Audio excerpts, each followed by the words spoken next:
Astaghfirullah. Dulu ada ulama salaf namanya Ja'far ibn Muhammad ibn Ali ibn Husain, atau dikenal dengan Ja'far as-Sadiq.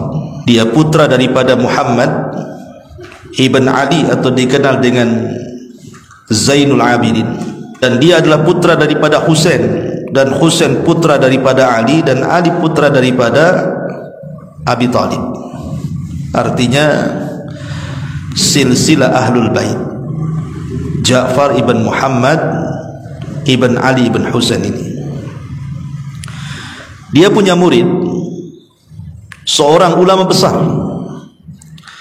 namanya Sufyan Ats-Tsauri rahimahullahu ta'ala, dan dia adalah sayyidut tabi'in, pemimpinnya para tabi'in. Satu hari Sufyan Ats-Tsauri rahimahullahu ta'ala sedang duduk bersama gurunya Ja'far ibn Muhammad ibn Ali ibn Husain ini. Layaknya seorang murid kepada gurunya, maka Sufyan Ats-Tsauri rahimahullahu ta'ala mengatakan, la aqum hatta tuhaddithuni, saya tidak akan pergi dari tempat ini sampai engkau wahai guruku memberikan nasihat kepadaku. Qala, maka berkata Imam Ja'far ini, amma inni uhaddithuka wa ma kathratul hadithi laka bi khairin ya Sufyan. Ya Sufyan, bukankah aku telah banyak memberikan nasihat-nasihat kepadamu, nasihat-nasihat kebaikan, kurang cukupkah itu? Maka kemudian Ja'far ibn Muhammad ibn Ali al-Husain ini mengatakan kepada Sufyan Ats-Tsauri rahimahullahu ta'ala, memberikan 3 nasihat. Idza an'ama Allahu 'alaika bi ni'matin fa ahbabta baqa'aha wa dawamaha fa aqsir minal hamdi wasyukri 'alaiha. Apabila Allah Subhanahu wa taala memberikan nikmat kepadamu dan engkau berkehendak nikmat itu terus ada dan terus bertambah, maka perbanyak memuji Allah Subhanahu wa taala dan bersyukur. Artinya ucapkan alhamdulillah. Fa inna Allah azza wa jalla, karena Allah Subhanahu wa taala berfirman, la in syakartum la azidannakum wa la in kafartum inna adzabi lasyadid. Kalau engkau melakukan syukur, mengucapkan banyak kalimat alhamdulillah setiap mendapatkan nikmat, maka kau akan tambah nikmat kalian. Tapi kalau kalian kufur, maka azabku sangat pedih untuk kalian. Jadi yang pertama, zikir yang pertama, nasihat Ja'far ibn Muhammad ibn Ali kepada Sufyan Ats-Tsauri, perbanyak ucapkan alhamdulillah. Ini yang pertama. Kemudian yang kedua, kata beliau, wa idza istabta'ta rizqa, kalau seandainya Allah takdirkan rizkimu lambat, kerja ini, dagang ini bangkrut, dagang itu enggak maju, usaha ini gulung tikar, lambat, maka kata Ja'far ibn Muhammad kepada Sufyan, fa aktsir minal istighfar, perbanyak ucapan astaghfirullah. Jadi kalau antum berniaga, berdagang, lisannya itu jangan lepas dari kalimat astaghfirullah, astaghfirullah, sambil jualan begitu. Fa innallaha azza wa jalla, karena Allah Subhanahu wa taala berfirman di dalam Al-Qur'anul Karim, faqultu astaghfiru rabbakum innahu kana ghaffara yursilis samaa 'alaikum midrara wa yumdidkum bi amwali wa banin wa yaj'al lakum jannatin wa yaj'al lakum anhara. Surah Nuh ayat 10 sampai 12. Kukatakan kepada kalian, Perbanyaklah istighfar kepada Rabb kalian, karena Dia zat yang maha pengampun. Dengan sebab istighfar itu Allah akan hujani kalian, dan Allah akan tambah harta dan keturunan kalian, dan Allah jadikan taman-taman yang rindang, dan Allah jadikan sungai-sungai yang bermanfaat untuk kalian. Lihat kata Allah, wa yumdidkum bi amwali wa banin. Allah perbanyak harta kalian kalau memperbanyak istighfar. Berarti zikir yang kedua, perbanyak ucapan astaghfirullah. Ini yang kedua. Kemudian yang ketiga, kata Ja'far ibn Muhammad ibn Ali ibn Husain kepada Sufyan al-Thawri rahimahullahu ta'ala, ya Sufyan, idza hazabaka amrun min sultanin aw ghairihi, apabila engkau tertimpa musibah yang sangat besar. Hazabahu amrun itu maksudnya perkara yang memberatkan bagi kehidupan kita.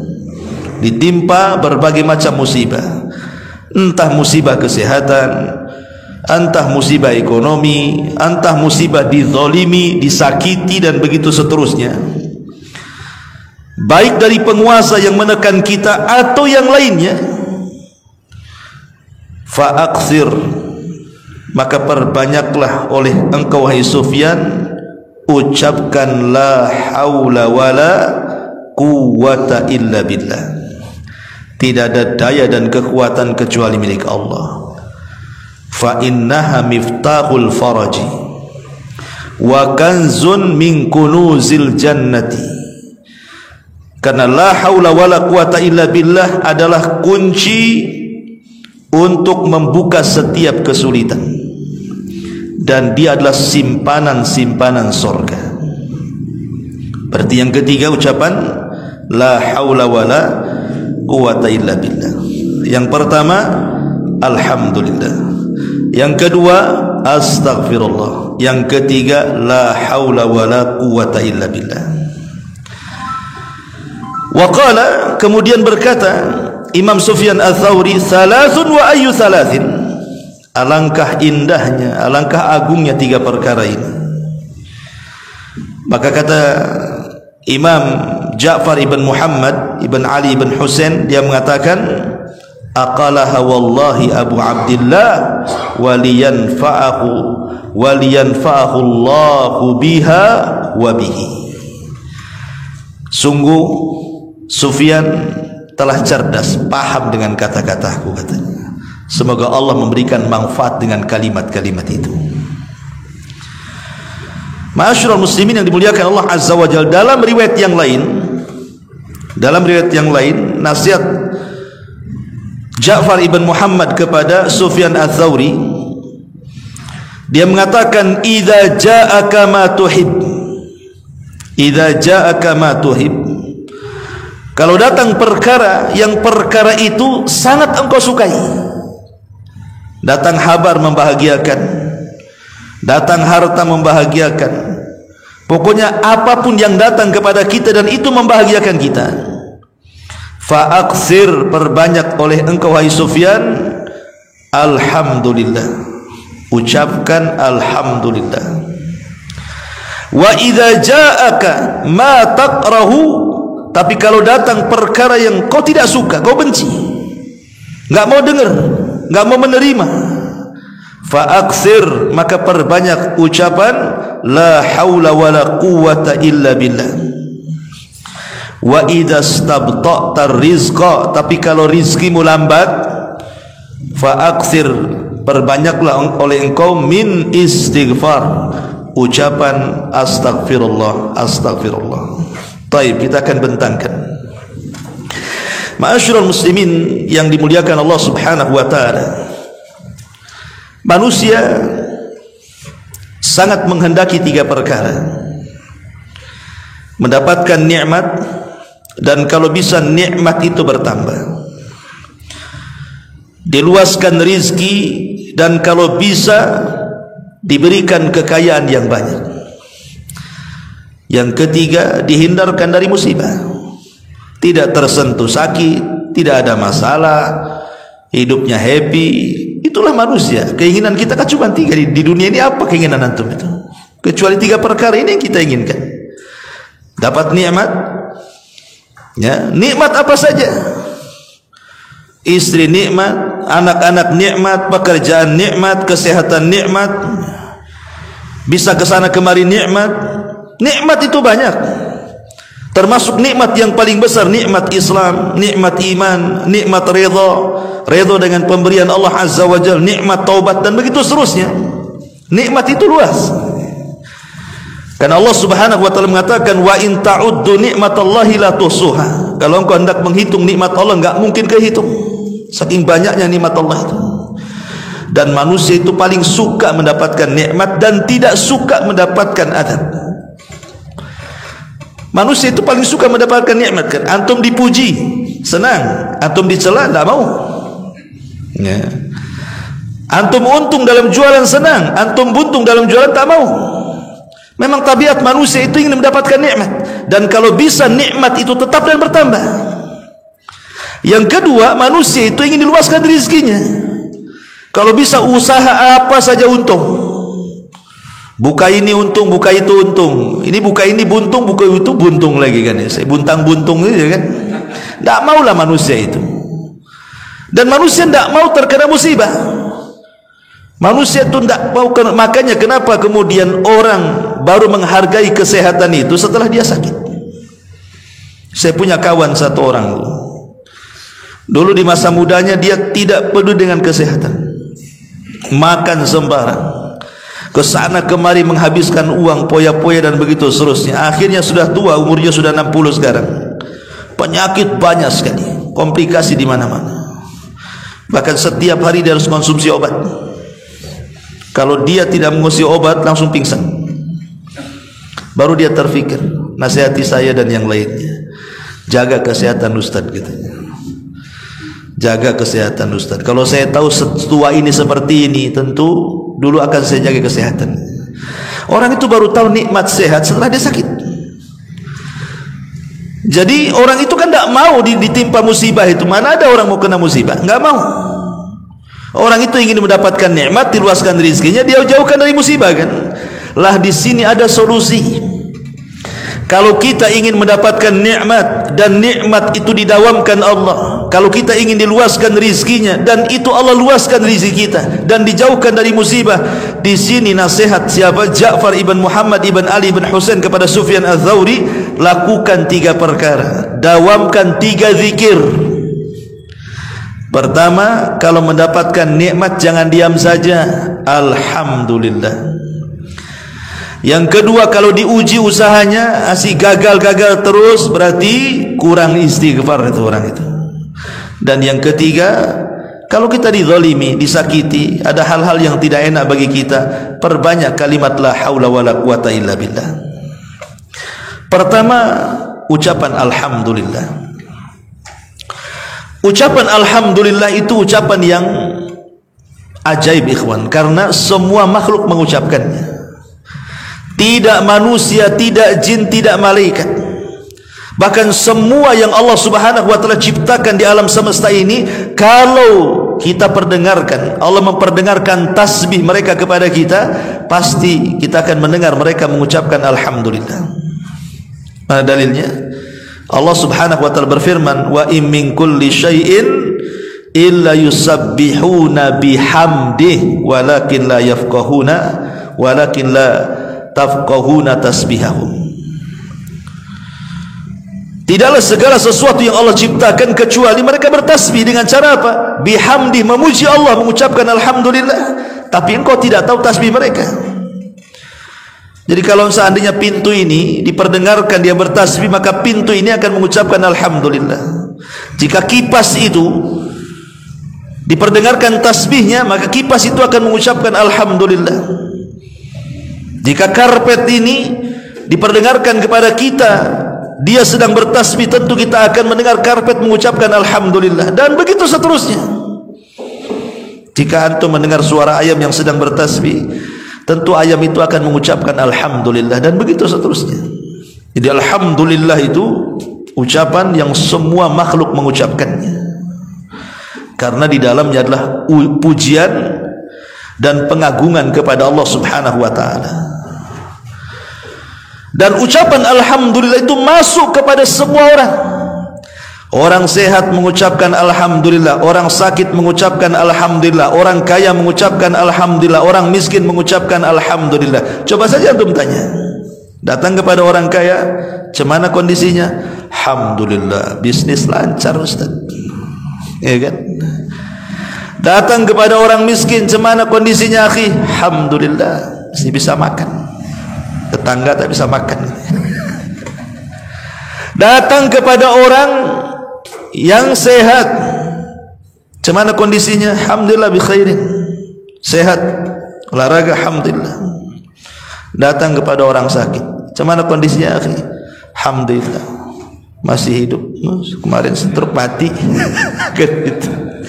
Ucapan alhamdulillah ini dia masuk kepada semuanya.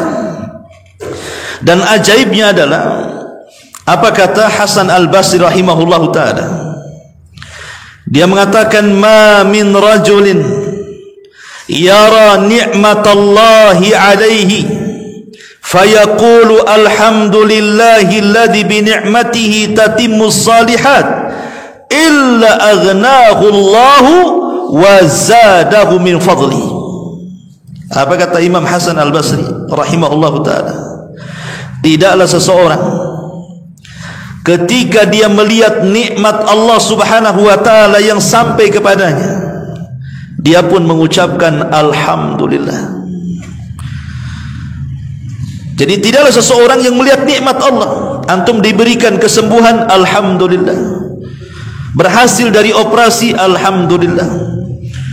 Berniaga kemudian dapat untung, alhamdulillah.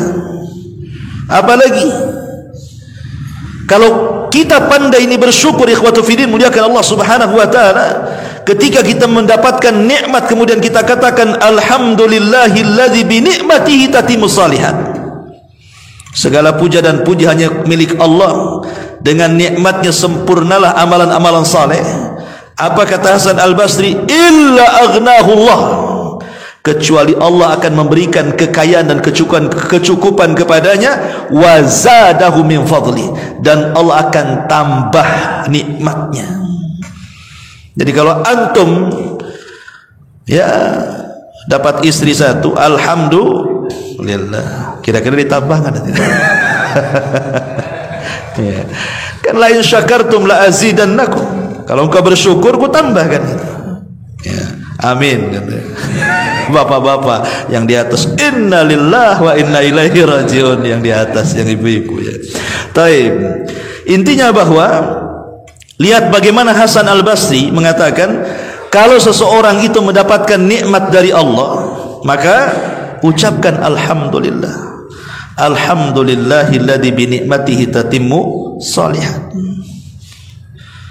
Maka Allah akan cukupkan kehidupan kita dan Allah akan tambah nikmatnya. La in syakartum la azidannakum. Karena kalimat alhamdulillah ini kalimat yang mulia. Al-Quran dimulai dengan kalimat alhamdulillah, karena surah Al-Fatihah itu ayat yang pertama alhamdulillah. Bismillah itu bukan bagian daripada Al-Fatihah kecuali dalam mazhab Syafi'i. Kemudian juga alhamdulillah kalimat yang dicintai Allah. Bagaimana tidak dicintai Allah? Kalimat itu pujian, antum aja dipuji suka. Walillahi masalul a'la. Maka Allah lebih utama lagi kalau kita mengucapkan alhamdulillah, Allah suka tuh. Bahkan kalimat alhamdulillah dianjurkan dibaca pada banyak tempat. Apabila antum melihat ada orang yang kecelakaan, mungkin akalnya kurang, gila lah dia. Ketika antum melihat orang gila, antum katakan apa? Alhamdulillah, bahwa aku tidak gila sih seperti dia. Ya. Ketika ada orang kecelakaan, brak gitu depan antum, mati satunya pula cacat permanen, kita katakan alhamdulillah. Jangan kedengaran orang yang kecelakaan marah dia. Apa pula aku kecelakaan, kau bilang alhamdulillah. Maksudnya alhamdulillah aku tidak kecelakaan seperti dia. Allah masih menjaga aku. Ya. Jadi kata Nabi SAW, man ra'a mubtalan, barang siapa yang melihat orang yang diuji, ditimpa musibah, faqala, dan dia mengatakan alhamdulillahilladzi afani mimma btalaka bihi wa faddalani ala katsiri mimman khalaqa tafdila illa ufiya min dzalikal bala. Kata Rasul, kalau kita melihat ada orang yang terkena musibah, kemudian kita katakan alhamdulillah, zat yang telah memberikan kesehatan kepadaku, ya, mimma btalaka bihi, di mana ujian tidak diberikan kepadaku dan justru kepada orang lain, dan telah memberikan keutamaan kepadaku dari kebanyakan manusia, kecuali orang ini akan dijauhkan dari bala. Jadi kalau antum melihat orang yang kena musibah, alhamdulillah saya tidak seperti dia, maka kita akan dijauhkan dari bala. Ya, tentu juga setelah mengucapkan inna lillahi wa inna ilaihi rajiun. Kemudian juga disyariatkan ketika habis bersin, alhamdulillah. Kalau antum bersin alhamdulillah, kan begitu, maka dijawab yarhamukallah, karena bersin itu menghilangkan penyakit. Alhamdulillah Allah berikan bersin. Kemudian juga dibaca setiap solat. Selepas antum solat ada zikir, kan, baca alhamdulillah 33 kali. Kemudian juga dibaca setelah makan dan minum, antum membaca alhamdulillah. Bahkan ketika antum bangun dari tidur, antum pun juga mengatakan alhamdulillahilladzi ahyana ba'dama amatana wa ilaihin nusyur. Alhamdulillah masih dihidupkan. Betapa banyak orang tidur gak hidup lagi. Ketika kita dibangunkan, alhamdulillah masih hidup. Ya, cubit dulu, masih sakit, masih hidup berarti. Masih bisa beramal lagi maksudnya. Kemudian juga alhamdulillah dibaca ketika hendak tidur. Ma'asyiral muslimin, sampai Umar ibn Khattab radhiyallahu an, apabila dia masuk pasar, kemudian dia mengatakan fala yalqu ahadan min ashabihi illa wa yas'aluhu. Umar itu kalau masuk pasar, tidak ada satupun orang di pasar kecuali ditanya, kaifa haluk, bagaimana kondisimu? Maka semua yang ditanya seperti itu akan mengucapkan alhamdulillah, kan begitu. Kata Umar, ini yang aku mau, engkau mengucapkan kalimat itu, katanya. Ini yang ku mau, karena ucapan itu akan dicatat dalam catatanmu di hadapan Allah, dan akan memberatkan timbangan kebaikanmu, dan akan menjadikan kau bahagia kelak pada hari kiamat, kata Umar. Tuktab fi sahifatika wa tudha fi mizani hasanatika fatafrahu biha yaumal qiyamah. Kalau engkau mengucapkan kalimat itu, kata Umar, itu adalah kalimat terbaik dalam catatanmu, dan itu yang bisa memberatkan timbangan di hadapan Allah, dan engkau akan bahagia dengan kalimat itu. Makanya Abdullah ibn Abbas radhiyallahu anhuma meriwayatkan sebuah hadis, walaupun sebagian ulama mendhaifkan riwayat ini, tapi ada juga yang mensahihkan, karena hadis ini sahih ala syarti Muslim.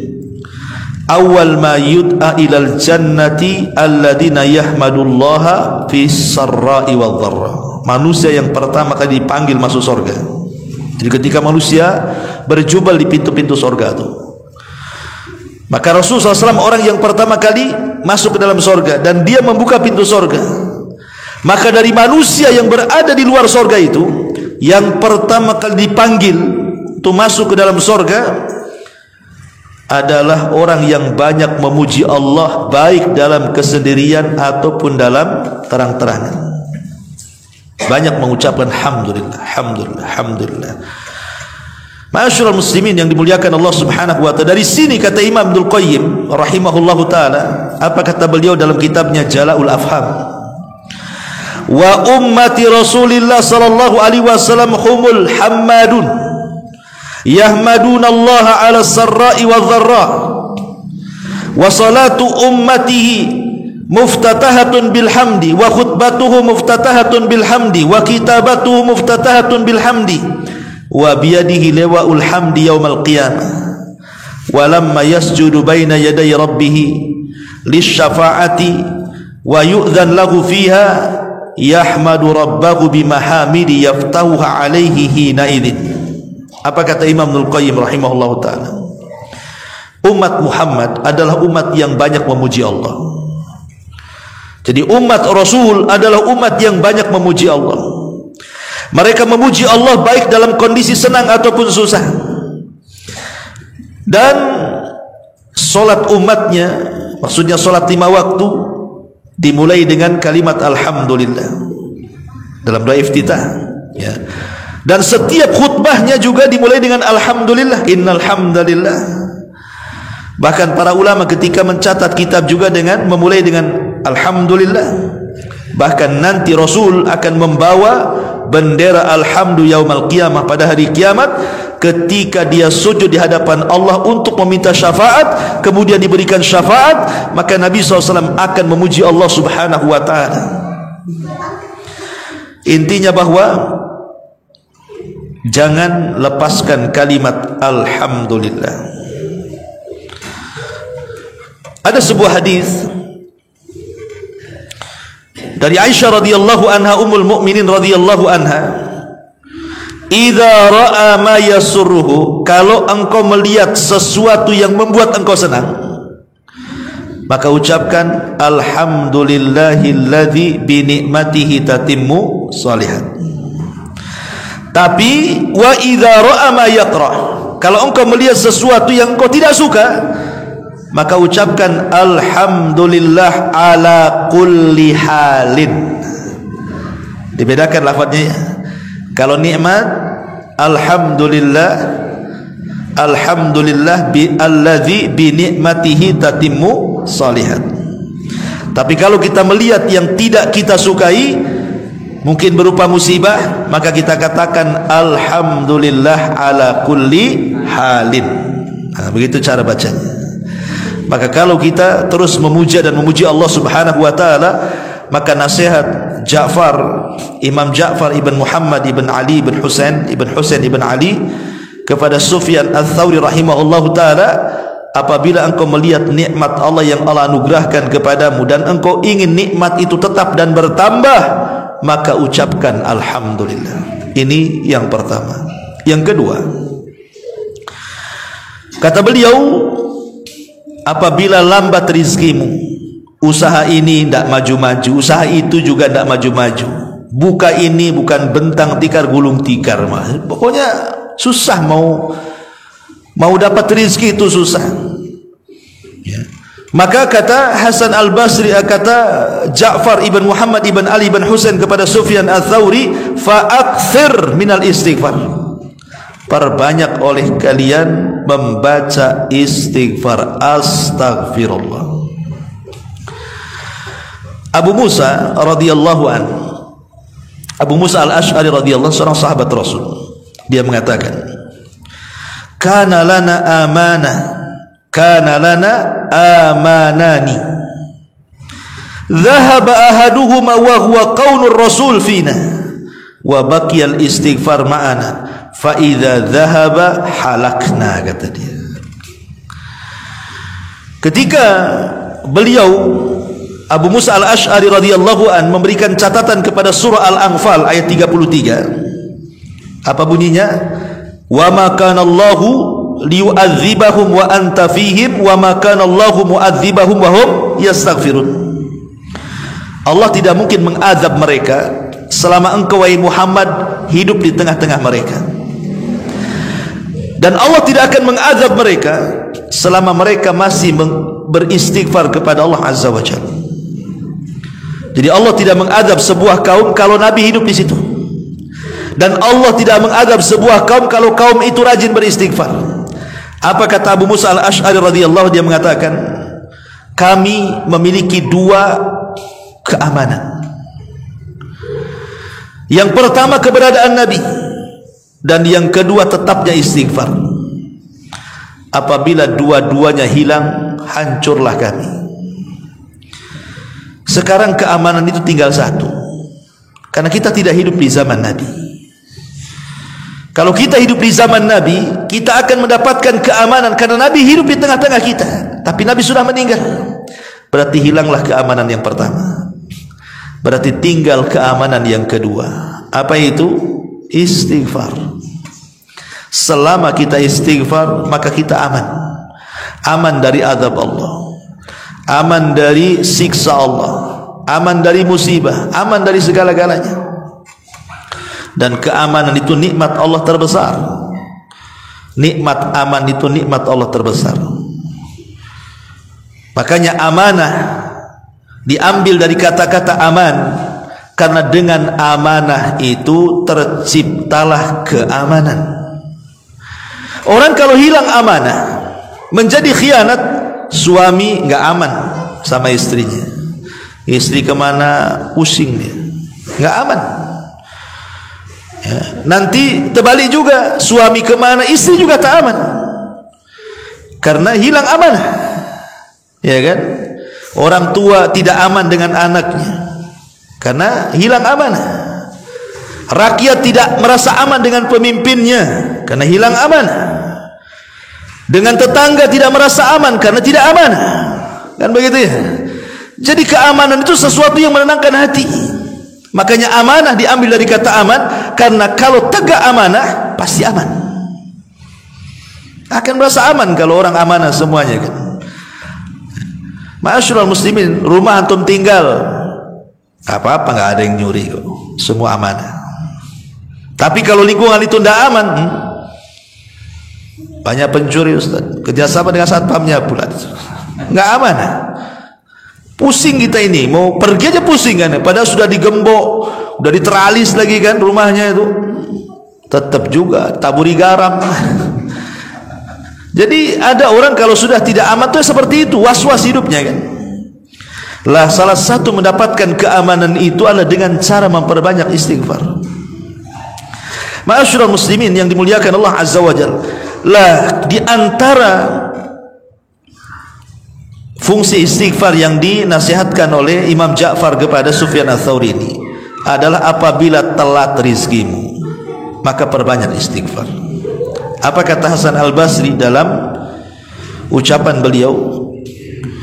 Aktsiru minal istighfar fi buyutikum wa ala mawaidikum wa fi turuqikum wa fi aswaqikum wa fi majalisikum aina ma kuntum fa innakum ma tadrun mata tanzilul maghfirah. Kata Hasan Al-Basri, perbanyak istighfar kalian itu, baik di rumah-rumah kalian, baik di tempat-tempat kumpul kalian, entah di pekerjaan, entah di pasar, entah terserah di mana saja, di jalan-jalan kalian, di pasar-pasar kalian, di majelis-majelis kalian, dimanapun kalian berada, perbanyak istighfar. Karena kita tidak tahu di mana tempat Allah menurunkan ampunan itu, kan kita tidak tahu. Boleh jadi kita istighfar di masjid tidak diampuni, tapi istighfar di jalan diampuni pula karena keikhlasannya. Boleh jadi ketika baca istighfar Allah tidak mengampuni di jalan, di pasar pula karena keikhlasannya, di situ pula ampunan turun. Kita tidak tahu. Dan ampunan turun itulah diiringi dengan apa? Dengan rizki yang akan dibuka dalam kehidupannya. Apabila turun ampunan, berarti barokah akan disebar, rizki akan dibuka. Karena Allah Subhanahu wa taala mengatakan, faqultu astaghfiru rabbakum innahu kana ghafara yursilis samaa 'alaikum midrara wa yumdidkum bi amwalin wa banin. Sebab istighfar itu Allah akan perbanyak harta dan keturunan kalian. Makanya dalam hadis yang sahih yang dikeluarkan Imam Abi Dawud, Rasul mengatakan, man lazimal istighfar ja'alallahu min kulli dhiqin makhraja wa bi kulli hammin faraja wa yarzuquhu Allahu min haitsu la yahtasib. Siapa yang melazimkan istighfar, kata Rasul, maka Allah akan berikan jalan keluar di tengah-tengah kesempitannya. Allah akan berikan kebahagiaan di tengah-tengah kesedihannya, dan Allah akan berikan rizki dari arah yang tidak disangka-sangkanya. Lihat bagaimana istighfar ini luar biasa, mencarikan jalan keluar, memberikan kebahagiaan memberikan rizki dari arah yang tidak disangka-sangka dalam hadis ini. Ma'asyiral muslimin yang dimuliakan Allah Azza wa Jalla, apalagi kalau menggabungkan dua-duanya ikhwan. Antum gabungkan ucapan alhamdulillah dengan ucapan astagfirullah, oh mantap lagi. Hasan Al-Basri, Imam Tabi'in, mengatakan, jadi satu hari dia menyewa seorang pekerja hamal, tukang bawa-bawa tuh. Pemanya antum punya barang, nanti tolong bawakan, kita kasih duit, apa namanya, porter ya kalau di pelabuhan, atau pokoknya gitulah ya. Jadi kata Hasan Al-Basri rahimahullahu taala, ketika pekerjanya ini membawakan barang dia dari pasar ke rumahnya dan dia di sampingnya sambil jalan, maka Hasan Al-Basri mendengar ini yang membawa barang ini selalu mengucapkan alhamdulillah astagfirullah, alhamdulillah astagfirullah, alhamdulillah astagfirullah, dari pasar sampai rumah, nggak berhenti ya. Jadi Imam Hasan Al-Basri ini heran, kemudian bertanya kepada orang ini, kenapa engkau mengucapkan dua zikir itu, alhamdulillah astagfirullah, alhamdulillah astagfirullah ya. Fa'ajab, maka dia menjawab, adapun dia mengatakan, ana fi hayati kulliha ma Allah baina amrayn, ya Imam, saya akan usahakan dalam kehidupanku bersama Allah dengan dua perkara ini. Dia mengatakan kepada Imam Hasan Al-Basri, ya Imam, saya sudah bernazar dalam hidupku, tidak mungkin aku lepas dalam hidupku dengan dua perkara ini, alhamdulillah dan astagfirullah. Kenapa? Ni'matun lillahi alayya tastahiqqu minni alhamdu wa taksirun fi haqqi rabbi yastahiqqul istighfar. Kenapa demikian? Karena kau tahu wahai Imam, Allah sudah banyak memberikan nikmat kepadaku, banyak sekali. Coba antum ngaca, di dalam mata kita ada nikmat bisa melihat, di dalam lisan kita ada nikmat bisa bicara, bisa menelan, bisa makan, dengan telinga bisa mendengar. Banyak nikmat Allah tuh. Dan aku tidak bisa membalas nikmat itu kecuali dengan syukur. Makanya aku ucapkan alhamdulillah. Tetapi dengan banyaknya nikmat yang Allah berikan kepadaku, aku tahu diri, aku ini masih kurang untuk bersyukur. Boleh jadi banyak larangan-larangan yang dilanggar, makanya aku perbanyak astagfirullah. Makanya aku ucapkan alhamdulillah astagfirullah, alhamdulillah astagfirullah. Kan enak tuh. Satu sisi alhamdulillah karena bersyukur akan nikmat yang Allah berikan kepada kita, karena kebaikan Allah berikan nikmat sementara kita ini tidak bisa membalasnya, dan banyak pula larangan-larangan yang dilanggar kita. Dengan apa caranya coba? Perbanyak istighfar. Makanya Nabi SAW setiap hari mengucapkan astagfirullahaladzim itu sampai 70 sampai 100 kali itu. Artinya mengucapkan astagfirullah itu tidak mesti harus kita punya dosa, tidak, membiasakan bertobat, gitu maksudnya. Ma'asyiral muslimin yang dimuliakan Allah Subhanahu wa taala. Jadi nasihatkan seperti itu, karena ini bisa membuka rizki. Ya, antum yang baru buka usaha atau sudah lama usahanya, ya kan, dan supaya rizkinya terus dilapangkan, dibanyakkan, diluaskan, maka terus sambil jualan, sambil dagang, sambil usaha, lisannya mengucapkan alhamdulillah astagfirullah. Ini yang kedua. Yang ketiga dan yang terakhir, di mana Ja'far ibn Muhammad ibn Ali ibn Husain menasihati Sufyan Ats-Tsauri rahimahullahu taala, idza hazabaka amrun min sultanin aw ghairihi, kalau ada masalah berat bagi hidupmu, kau ditekan dengan penguasa, kau disakiti orang lain, banyak ujian yang menimpamu, macam-macam pokoknya, entah kesehatan, entah ekonomi, entah keluarga, pokoknya banyaklah ujian. Fa'akthir min la haula wa quwata illa billah, perbanyak ucapan la haula wa la quwata illa billah, tidak ada daya dan kekuatan kecuali hanya milik Allah. Kenapa? Kalimat ini ikhwan adalah kalimat yang Abi Darda radhiyallahu an senantiasa diperintah Rasul untuk membacanya setiap hari. Kata Abi Darda radhiyallahu an, amarani khalili bisab'in, kekasihku maksudnya Nabi telah berwasiat kepadaku untuk tidak meninggalkan 7 perkara. Apa itu? Hubbul masakin, mencintai orang miskin. Kemudian melihat ke bawah, jangan melihat ke atas. Capek melihat ke atas itu, ya kan, pegal kan kalau melihat ke atas kan, lihat ke bawah ya. Kemudian yang ketiga, untuk bersilaturahim, walaupun orang yang kita silaturahim dia pergi meninggalkan kita. Kemudian yang keempat, jangan meminta-minta. Kemudian yang kelima, mengatakan yang hak walaupun pahit rasanya. Kemudian yang keenam, jangan takut celaan kecuali kepada Allah. Kemudian yang ketujuh, yang terakhir, wa amarani an ukthira min qawli la haula wala quwata illa billah fa innahunna min kanzi tahtil arsy. Dan Rasul memerintahkan untuk terus membaca la haula wala quwata illa billah, karena itu adalah simpanan yang ada di bawah arsy Allah Subhanahu wa taala, alias simpanan surga.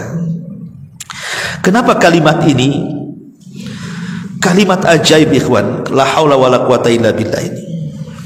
Bahkan kalau kita mendawamkan kalimat ini, orang sakit pun bisa sembuh. Orang sakit bisa sembuh. Ini obat loh, ucapkan kalimat la ilaha illallah itu. Orang malas jadi semangat. Ya. Kemudian orang yang kalah perang bisa jadi menang. Kemudian orang yang ahli maksiat akhirnya berubah menjadi taat. Karena begini, kita sering membahas tauhid kan. Bahkan di antara kita mungkin pernah belajar kitab tauhid, Tausulul Salasa, Taqwaidul Arba, pokoknya kitab-kitab tauhid lah. Kitab-kitab tauhid yang dipelajari oleh ustadz-ustadz kita ini, itu sebenarnya teori. Kebanyakan bicara masalah teori. Oh, tauhid terbagi 3, rububiyah, uluhiyah, asma sifat. Uluhiyah ini, rububiyah ini, asma sifat ini. Kemudian mentafsirkan la ilaha illallah. La ilaha itu ada syarat-syaratnya 1, 2, 3. Ini kan teori, pengetahuan, teori kan. Tetapi ketika antum mengucapkan kalimat la haula wala quwata illa billah, ini namanya praktek. Antum sedang mempraktekkan tauhid. Ketika antum kemudian terus lisannya tidak lepas dengan kata-kata la haula wala quwata illa billah, artinya anda sedang mempraktekkan tauhid. Ya.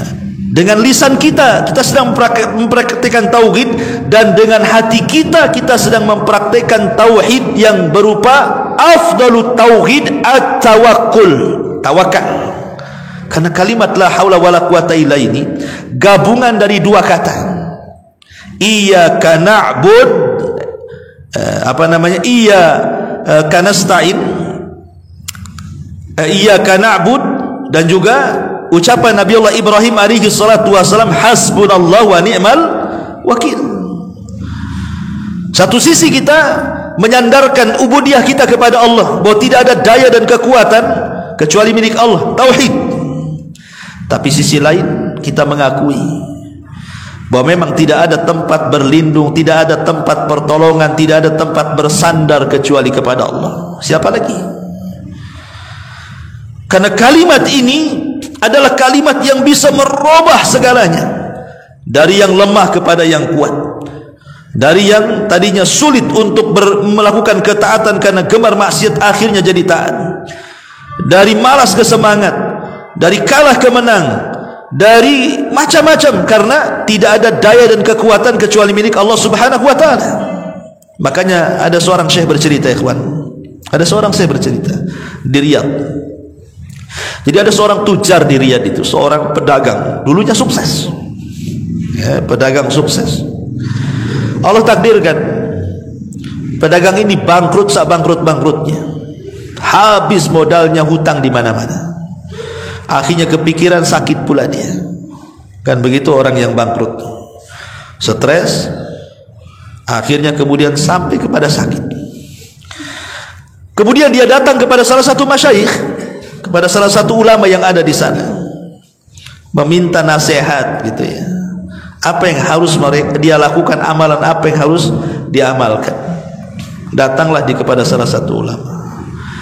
Akhirnya sang ulama pun berikan nasihat, cobalah kau memulai lagi bisnismu, tetapi jangan tinggalkan kalimat la haula wala quwata illa billah. Tidak ada daya dan kekuatan kecuali milik Allah. Betapa hebatnya manusia tetap lemah di hadapan Allah. Betapa kayanya manusia tetap miskin di hadapan Allah. Minta kepada Allah. Akhirnya kemudian orang ini memulai usahanya. Setiap hari lisannya tidak pernah lepas la haula wala quwata illa billah, la haula wala quwata illa billah. Pagi, siang, malam terus, Masya Allah. Akhirnya Allah kembalikan kekayaannya. Lambat laun bisnisnya hidup lagi, penyakitnya hilang, sehat lagi. Bahkan ada kisah lagi juga, ada seseorang yang terkena kasus, dia itu posisinya dizalimi. Akhirnya kasusnya sampai ke mahkamah, ke pengadilan. Dia di pihak yang benar, tapi dia dizalimi. Akhirnya dia coba menyewa pengacara ini, pengacara ini, pengacara ini. Pengacara dia kalah juga. Terkadang ikhwan, belum tentu yang benar itu menang kan gitu. Karena dalam dunia pengacara bukan yang menang itu yang benar, tapi yang pandai ngomong.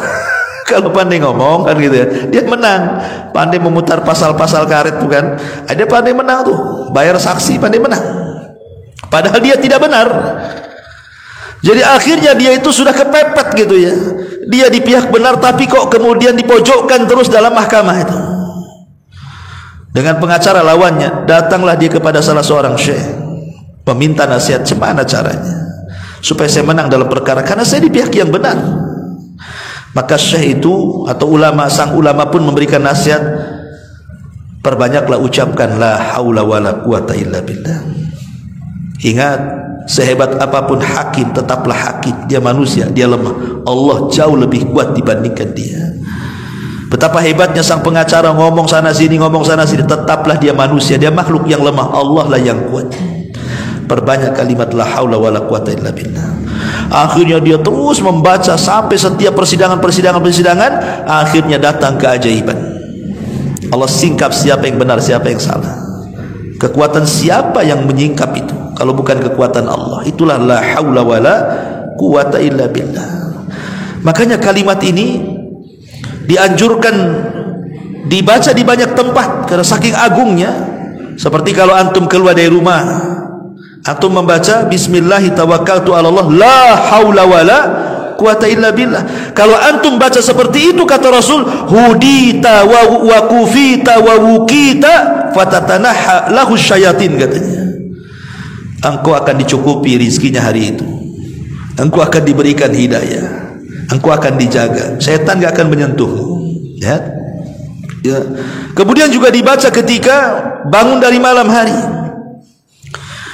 Sebagaimana hadis Nabi sallallahu alaihi wasallam, beliau mengajarkan doa la ilaha illallah wahdahu la syarikalah, lahul mulku wa lahul hamdu wa huwa ala kulli syai'in qadir, alhamdulillah wa subhanallah wa la ilaha illallah wallahu akbar wa la haula wa la quwata illa billah. Maka siapa yang membaca doa ini maka akan diampuni dosa-dosanya, kata Rasul. Terkadang juga dibaca ketika menghadapi lawan. Ya, tadi antum kalau melawan di persidangan, ya kan, antum ini ada kasus, ini hari ini sidang nih, nanti jam 1 sidang. Dari malam tuh antum bacakan la haula wala quwata illa billah terus sampai ke persidangan. Ya, tidak ada daya kekuatan, Allah yang berkuasa, bukan hakim, bukan pengacara, bukan saksi. Allah yang berkuasa. Boleh jadi sebab itu Allah bolak-balikan tuh hati si hakim itu. Yang tadi sudah disogok dibalikan sogokannya, bisa saja. Atau kepleset ngomong, kan nggak tahu, ya kan? Itu bisa kita gunakan untuk itu. Makanya yang semakna dengan kalimat ini adalah hasbunallah wa ni'mal wakil, itu kan sama dengan la haula wala quwata illa billah. Dan itu diucapkan Nabi Ibrahim ketika dilempar kepada api, kan Allah selamatkan. Bahkan ketika mendengar azan hayya 'alas shalah hayya 'alal falah, kita juga mengucapkan la haula wala quwata illa billah. Bahkan ketika indal qurbat, antum ditimpa banyak masalah, banyak kesulitan, ya, tidak bisa keluar dari kesulitan itu, rasanya kiamat, Jangan diam saja, jangan mengeluh kepada manusia, apalagi mengeluh kepada Facebook dan juga TikTok kan gitu. Keluhkan kepada Allah, perbanyak ucapan la haula wala quwata illa billah, karena dia adalah simpanan sorga. La haula wala quwata itu simpanan sorga. Bayangkan malaikat pemikul arsy. Siapa duluan? Yang diciptakan arsy atau malaikat pemikul arsy dulu? Allah ciptakan arsy. Arsy itu makhluk Allah yang paling besar. Setelah Allah ciptakan arsy, Allah ciptakan yang memikulnya malaikat. Setelah malaikat diciptakan, malaikat tengok arsy, mak besar kali, cemana saya ngiping-ngikul katanya. Tak mungkin ya Rabb, arsy sebesar ini kami pikul. Nah, dalam ciptakan berapa? 8 malaikat pemikul arsy kan. Dalam Quran sebutkan thamaniyah 8. Semua 8 malaikat nyerah. Tak bisa ya Rabb, arsy ini terlalu besar, kami tidak kuat. Maka Allah mengatakan, katakan oleh kalian la haula wala quwata illa billah. Maka ketika 8 malaikat pembawa arsy ini mengucapkan kalimat la haula wala quwata illa billah, tiba-tiba datang kekuatan. Dan antum tahu besarnya malaikat pemikul arsy, kakinya di dasar bumi, badannya menjulang sampai ke langit ke pertama, kedua, ketujuh, sampai melewati sorga, sampai tanduknya memikul arsy. Sebesar itulah malaikat arsy itu, dan dia akan tetap memikul sampai kiamat dibangkitkan. Siapa yang berikan kekuatan memikul arsy? Allah. Maka dari sini kalimat ini bisa menyembuhkan penyakit, bisa juga memberikan semangat bagi yang lemah. Karena ada orang yang kemudian putus asa hidupnya karena ini gagal itu gagal, ya kan? Akhirnya stres. Ketika stres bingung, ketika bingung lemah badannya. Maka siapa yang melazimkan dengan penuh keyakinan bahwa tidak ada daya dan kekuatan kecuali Allah, dan itu tauhid yang sempurna, maka insyaallah dengan lafaz la haula wala quwata illa akan mendatangkan keajaiban-keajaiban itu. Maka sebagai penutup, sekali lagi saya ulangi, kehidupan manusia tidak lepas daripada nikmat, rizki dan musibah. Kalau ingin ditambah nikmatnya, diluaskan rizkinya, dijauhkan dari musibah, ucapkan 3 zikir. Alhamdulillah, astagfirullah, la haula wala quwata illa billah.